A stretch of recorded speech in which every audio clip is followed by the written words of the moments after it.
বাংলাদেশের উপকূলে সমুদ্রপৃষ্ঠের উচ্চতা বৃদ্ধির বিষয়টি বাংলাদেশের উপকূলে সমুদ্রপৃষ্ঠের উচ্চতা স্বাভাবিকের চেয়ে বেশি হারে বাড়ছে।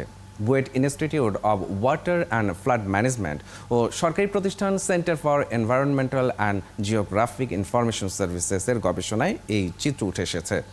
গবেষণায় বলা হচ্ছে, সমুদ্রপৃষ্ঠের উচ্চতা যে হারে বাড়ছে তাতে নতুন নতুন এলাকা প্লাবিত বা লবণাক্ত হয়ে যাওয়ার আশঙ্কা দেখা দিয়েছে। বিশেষ করে উপকূলীয় 4টি জেলার 8 থেকে 15% এলাকা প্লাবিত হতে পারে। গঙ্গা উপকূলীয় প্লাবনভূমিতে প্রতি বছর 5.3 থেকে 5.8 মিলিমিটার উচ্চতা বেড়েছে। মেঘনার মোহনায় প্লাবনভূমির উচ্চতা বেড়েছে 4.2 থেকে 5.3 মিলিমিটার। আর চট্টগ্রাম উপকূলে বৃদ্ধির হার প্রতি বছর 3.7 থেকে 4.2 মিলিমিটার।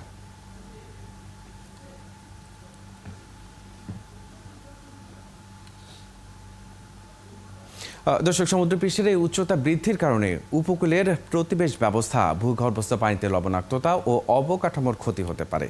এতে খাদ্য নিরাপত্তার সংকট ভবিষ্যতে বড় হয়ে দেখা দিতে পারে। তো এই বিষয়ে আমরা বিস্তারিত জানবো। আমাদের সঙ্গে এই মুহূর্তে যুক্ত হচ্ছেন আবহাওয়া ও জলবায়ু বিশেষজ্ঞ অধ্যাপক সাইফুল ইসলাম। জনাব সাইফুল ইসলাম, আপনাকে স্বাগত জানাচ্ছি সংবাদ বিস্তারে। একেবারে সহজ করে যদি জানতে চাই যে সমুদ্রপৃষ্ঠের উচ্চতা বৃদ্ধির বৈশ্বিক গড়ে যে ভয়াবহতার কথা আমরা শুনছি, এর প্রেক্ষিতে বাংলাদেশের উপকূলের সমুদ্রপৃষ্ঠের উচ্চতা বৃদ্ধির বিষয়টিতে আমরা আসলে কতটা হুমকির মধ্যে রয়েছে? জি, আপনাকে প্রথমে আপনার দর্শককে ধন্যবাদ জানাচ্ছি। তো আজকে আমরা যে রিপোর্টটা নিয়ে কথা বলছি, এটা বুয়েটের একটি গবেষণা এবং এর সাথে সিজিএস এই গবেষণাটি করেছে। তো আমরা আসলে অনেকেই এখন জানি যে বৈশ্বিক উষ্ণতা বৃদ্ধি আসলে সমুদ্রপৃষ্ঠের উচ্চতা বৃদ্ধির একটা কারণ। আমরা এর প্রধান কারণ হচ্ছে দক্ষিণ মেরুতে এবং গ্রিনল্যান্ডে যে বরফ আছে সেটা যে দ্রুত হারে গলছে, সেই বরফ গলা পানিটাই কিন্তু আসছে। এবং যেহেতু উষ্ণতা বৃদ্ধি আরো কন্টিনিউ করবে, এখন অলরেডি 1.3 ডিগ্রির মতো উষ্ণতা বৃদ্ধি হয়েছে গ্লোবাল ওয়ার্মিং, এবং ভবিষ্যতে হয়তো 3 ডিগ্রি সেন্টিগ্রেড পর্যন্ত উষ্ণতা বৃদ্ধি হতে পারে। এর ফলে কিন্তু আমরা দেখব যে এই বরফ আরো গলে আমাদের সমুদ্রপৃষ্ঠের উচ্চতা আর বাড়িয়ে দিবে। এছাড়াও আমরা একটা প্রসেস যেটাকে বলি যে থার্মাল এক্সপ্যানশন, অর্থাৎ তাপমাত্রা যত সমুদ্রের বাড়বে তত এই পানির উচ্চতাটা আরেকটু এক্সপ্যান্ড করবে, অর্থাৎ আরো বেশি এক্সপ্যান্ড করার ফলে সমুদ্রপৃষ্ঠের উচ্চতা, এই দুইটি প্রসেসই মূলত, এছাড়াও আরো কিছু প্রসেস আছে, সেটার কারণেও কিন্তু আমরা দেখব যে ভবিষ্যতে সমুদ্রপৃষ্ঠের উচ্চতা ধীরে ধীরে বাড়ছে। এবং আমাদের কোস্টে এখন পর্যন্ত পরিসংখ্যান প্রায় 20 সেন্টিমিটার মতো সমুদ্রপৃষ্ঠের উচ্চতা বেড়েছে। এবং এই রেটটা যে রেটে বাড়ছে সেটা আসলে যেটা গ্লোবাল যে রেট আছে, যেটা 3.7 মতো এখন, সেটার থেকেও অনেক বেশি। এর কারণ এই অংশটা উষ্ণ বেশি, এবং এখানে অন্যান্য যে এফেক্ট আছে, টাইডের এফেক্ট আছে, এবং জোয়ার ভাটার একটা এফেক্ট আছে, এবং ফ্লো ডিস্ট্রিবিউশনের একটা এফেক্ট আছে। আমরা অনেক বেশি উচ্চতার রেটটা পাচ্ছি। কিন্তু এছাড়াও আমাদের এখানে কিন্তু সাবসিডেন্স আছে, অর্থাৎ ভূমিও ডেবে যাচ্ছে ক্রমাগতভাবে। তো তার ফলে কিন্তু ওভারঅল এই শতাব্দীর শেষে আমরা হয়তো 1 মিটারের মতো রিলেটিভ সি লেভেল বা আপেক্ষিক সমুদ্রপৃষ্ঠের উচ্চতা বৃদ্ধি দেখব। যেহেতু সমুদ্রপৃষ্ঠের উচ্চতা বাড়ছে এবং এই পানি ভিতরের দিকে যাচ্ছে, যার ফলে কিন্তু লোনা পানি, লবণাক্ততাও বাড়ছে, এবং পার্মানেন্ট অনেক জায়গায় দেখা যাবে যে ইনান্ডেশন হচ্ছে, যেটা আপনি 4টি ডিস্ট্রিক্টের কথা বিশেষভাবে বললেন।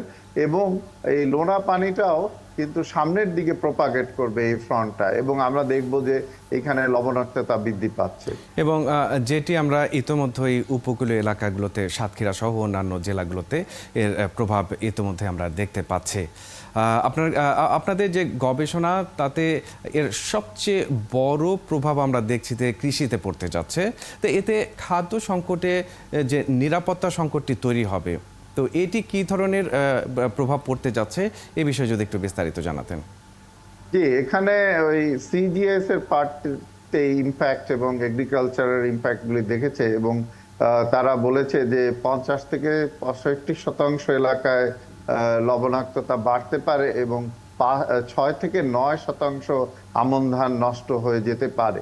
এবং এই যে স্যালিনিটির যে ইম্প্যাক্ট শুধু খাদ্যশস্য বা এগ্রিকালচারে পড়বে না, এর পাশাপাশি আমরা কিন্তু ওখানে ড্রিঙ্কিং ওয়াটার, পানির স্বল্পতাও দেখব এবং সেই কারণে কিন্তু মানুষের জীবন এবং অন্যান্য ইম্প্যাক্ট হেলথের ক্ষেত্রেও কিন্তু পড়বে। আমরা কিন্তু অনেক কিছু ইম্প্যাক্ট অলরেডি দেখছি যে ওখানে বিভিন্নভাবেই কিন্তু মানুষ এই লবণাক্ততা এফেক্টেড হয়েছে। এবং আমাদের দেশে কিন্তু খাদ্য নিরাপত্তার একটা বিরাট ভূমিকা আছে, যে আমরা একটা কৃষি নির্ভর দেশ, সেখানে খাদ্য নিরাপত্তা নিশ্চিত করাটা আমাদের জন্য অত্যন্ত জরুরি। এবং এই যত বেশি সি লেভেল রাইজ বাড়ছে এবং গ্রিন হাউস গ্যাস বাড়বে, আসলে ইম্প্যাক্টটা তত গভীরের দিকে যাবে। এবং আমাদের মতো দেশে যেখানে কোস্টাল 19টা ডিস্ট্রিক্টে আপনি অনেক মানুষ এখানে বসবাস করে, এবং তার ফলে কিন্তু ইম্প্যাক্টটা অনেক বেশি হবে। এবং আমরা অলরেডি দেখছি যে ওখানে অনেক পপুলেশন কিন্তু ইন্টারনালি ডিসপ্লেসড হয়ে শহরগুলিতে চলে আসছে, অর্থাৎ মাইগ্রেশন বা ক্লাইমেট মাইগ্রেন্ট হয়ে ভবিষ্যতে কিন্তু ওই এরিয়া মানুষ হয়তো অন্যদিকে মুভ করবে। এবং এই ধরনের ক্ষেত্রে আমরা দেখব যে আমাদের দেশে আসলে অনেক বেশি ক্ষতিগ্রস্ত হচ্ছে। এবং আনফরচুনেটলি এটার মানে কারণ আমরা নয়, জলবায়ু পরিবর্তনের যে প্রধান যে কারণ যে গ্রিন হাউস গ্যাস নিঃসরণ, সেটা কিন্তু বাংলাদেশ কিন্তু এই নিঃসরণগুলি দেশের মধ্যে টপ লিস্টে নেই এবং খুবই সামান্য নিঃসরণ করছে। তো এইখানে কিন্তু ক্ষতিগ্রস্তের দিকে আমরা কিন্তু তালিকায় 10টি দেশের মধ্যেই আছি। তো এইভাবে আমাদের যে ক্ষতিগ্রস্ততা বাড়ছে, এবং যেটা নিয়ে আমরা কিন্তু কনস্ট্যান্টলি বলছি যে আমরা এই গ্রিন হাউস গ্যাস যেন কমানো হয় এবং আমাদের যে ক্ষতি হচ্ছে তাকে যেন অ্যাডাপ্টেশনে এবং লস অ্যান্ড ড্যামেজে আমাদের ক্ষতিপূরণ দেয়া হয়। তো সেই ক্ষেত্রে আপনার কথা মতো আমরা এই সবচেয়ে ভয়াবহতার দিকে এগিয়ে যাচ্ছি। তো যে উপকূলীয় অঞ্চলগুলোতে প্লাবিত এলাকার সংখ্যা বাড়ছে এবং লবণাক্ততা বাড়ছে, তো সেক্ষেত্রে আসলে আমাদের এখন করণীয় কি? জি, করণীয় আসলে যেহেতু জলবায়ু পরিবর্তনের কারণ আমরা নয়, আমরা ওই সমুদ্রের পৃষ্ঠের উচ্চতা বৃদ্ধি কমাতে পারছি না, লবণাক্ততা বৃদ্ধিও, কিন্তু আমরা যেটা হয়তো অ্যাডাপটিভ মেজার্স নিতে পারি, যেটা আমাদের ন্যাশনাল অ্যাডাপ্টেশন প্ল্যানেও বলা হয়েছে এবং আমরা সর্বক্ষেত্রেই জানি যে একটা বলা হচ্ছে যে সুপেয় পানি ধরে রাখা, অর্থাৎ বৃষ্টির পানি, ফ্রেশ ওয়াটার, পুকুরগুলিকে খনন করে আমরা যতটা পারি ফ্রেশ ওয়াটার কনজার্ভ করা। এবং এগ্রিকালচারের ক্ষেত্রেও আমরা যদি দেখি যে লবণাক্ত টলারেন্ট, সল্ট টলারেন্ট যে ভ্যারাইটিগুলি আছে, লবণাক্ত সহিষ্ণু, সেই ধরনের ভ্যারাইটিস হয়তো চাষাবাদ করতে হবে, অল্টারনেটিভ ক্রপ এবং অন্যান্য যে সমস্ত মেজার্স এফিসিয়েন্সি বাড়ানো যেতে পারে। এবং মানে আমাদের জন্য বলতে গেলে বলা যায় যে দেশীয় এবং আন্তর্জাতিকভাবে এর ভয়াবহতা উপলব্ধি করে সরকারকে নানা ধরনের পদক্ষেপ গ্রহণ করতে হবে।